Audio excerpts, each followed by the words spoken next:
Olá, vamos dar continuidade ao nosso curso, a partir de onde ficamos na aula número 3, que se tratava de uma introdução aos estudos de dados. É isso então que nós vamos continuar nessa aula de número 4. Vamos começar pelas matrizes, que é um tipo de estrutura de dados bastante comum, e as matrizes são definidas como conjuntos de dados que são normalmente representados na forma de tabelas. Então você tem aqui uma matriz numérica, onde na primeira linha você tem os números 3, 2, 3, na segunda linha você tem os números 4, 5, 6. Ou uma matriz alfanumérica, onde na primeira linha você tem o nome Maria e Pedro, na segunda linha você tem o nome João e Paulo. Os elementos são dispostos em linhas e em colunas. Então você tem a primeira linha, segunda linha, mas você tem a primeira coluna, segunda coluna, terceira coluna. É assim que uma matriz é disposta. A posição dos elementos é identificada pelo número da linha, começando em 1 ou em 0, e pelo número da coluna, em que se localiza o elemento. Então, o elemento 5 estaria na linha número 2, coluna número 2, se você usar a primeira linha como sendo a linha número 1. Uma matriz ela pode ser vista como uma lista composta, onde cada linha ou cada coluna seria uma sublista. Então, essa matriz aqui ela pode ser vista como um conjunto de duas listas, onde a primeira seria a primeira linha, a segunda lista seria a segunda linha. Então, declarar uma matriz em Python é fácil, basta que você a declare da seguinte forma. Você coloca a lista que você quer criar e dentro da lista você cria sublistas, ou seja, listas dentro da lista que representariam, no caso, as linhas da matriz. Matrizes de matrizes, então, seria possível? Claro que sim, nós podemos criar matrizes, assim por diante. Isso nos faria criar matrizes em um espaço, digamos assim, n-dimensional. Então, nós teremos aí uma matriz que estaria exposta no espaço, ou mesmo em dimensões infinitas, uma abstração que a matemática permite. Então, isso nós faríamos através, por exemplo, criando uma matriz 0 com esses valores, uma matriz 1 com esses valores. Então, os elementos seriam identificados por 3 índices. Então, seria qual o número da matriz, qual o número da linha dentro da matriz que você está, qual o número da coluna dentro da matriz em que você está. Então, isso é perfeitamente possível e perfeitamente válido em Python. Aqui você tem a forma como você construiria essa matriz no Python. Bom, e agora vamos ver alguns exercícios para vocês fazerem aí com listas. Então, o primeiro exercício que eu proporia para vocês seria receber um vetor elemento por elemento do teclado e colocá-lo em uma lista. Colocá-los em uma lista. O segundo exercício que eu proporei para vocês seria selecionar o maior e o menor elemento de um vetor. Um terceiro exercício que eu proporei para vocês seria calcular a média aritmética dos elementos de um vetor, receber um vetor, inverter a ordem dos elementos, sem usar a função reversa do Python, que já faz isso, encontrar a posição de um elemento em uma lista, isso se chama fazer uma pesquisa linear, então isso é importante, esse nome é importante.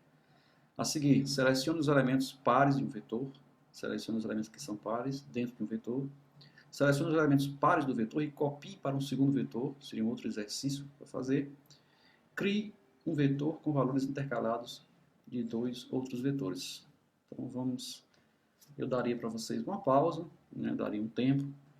Se você estiver vendo o vídeo sozinho, você pode dar uma pausa no vídeo agora e tentar resolver pelo menos o primeiro exercício, porque a seguir nós mostraremos as soluções para cada um deles. Então, o nosso primeiro exercício seria receber um vetor elemento por elemento do teclado e colocar em uma lista. Ele é muito fácil de fazer e a dica é simples. Os elementos são adicionados através da função append. A solução está no nosso programa 18, que nós vamos ver agora.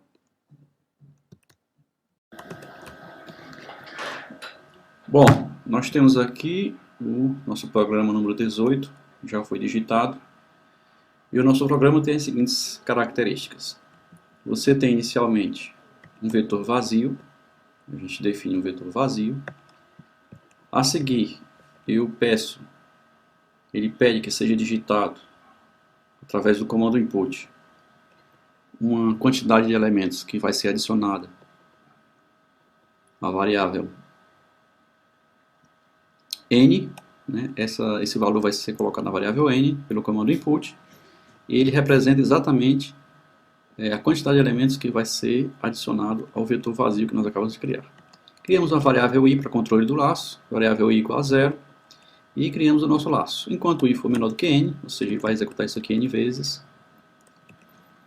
Então ele faz, o que ele faz? Ele tem uma variável temp que ele cria aqui, agora, solicitando um elemento a ser adicionado à variável temp. Então ele para aqui a execução, espera digitar um valor, e esse valor é adicionado ao temp. E a seguir, nós usamos o comando append para adicionar o temp ao vetor. A seguir, incrementamos o valor de i e, finalizado o nosso laço, finalizar a lógica do nosso programa. Em seguida, ele imprime o valor do vetor completo e terminou o nosso programa. Vamos ver se ele funciona, né? Então, aqui é muito fácil. Então, lá vai.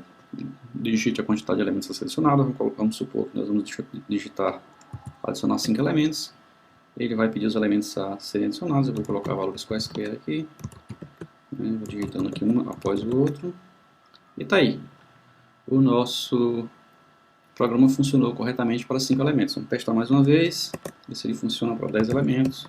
Então vamos colocar aqui em sequência 10 elementos, 10 números em sequência. E aí, mais uma vez, ele funcionou corretamente. Então, tudo indica que o nosso algoritmo está correto.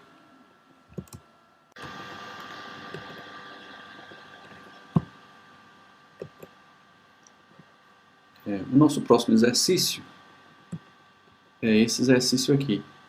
Selecionar o maior e o menor elemento de um vetor. Aqui tem uma dica. Nós vamos usar duas variáveis. Uma variável para guardar o valor do maior, outra variável para guardar o valor do menor. Como é que nós fazemos isso? Inicialmente, o primeiro elemento do vetor é atribuído às duas variáveis. Em seguida, nós comparamos todos os elementos restantes do vetor com estas variáveis. Se o elemento do vetor que nós vamos comparar for menor do que a variável menor, então nós trocamos o valor do menor. Simplesmente atribuímos a ela o valor que nós estamos comparando no momento. E a mesma coisa faremos com o maior. Se nós seguimos essa regra aqui, nós vamos ver o nosso programa funcionando. Então vamos lá, vamos ver se funciona. Vamos aqui no Nano. Já está digitado aqui o nosso programa 19.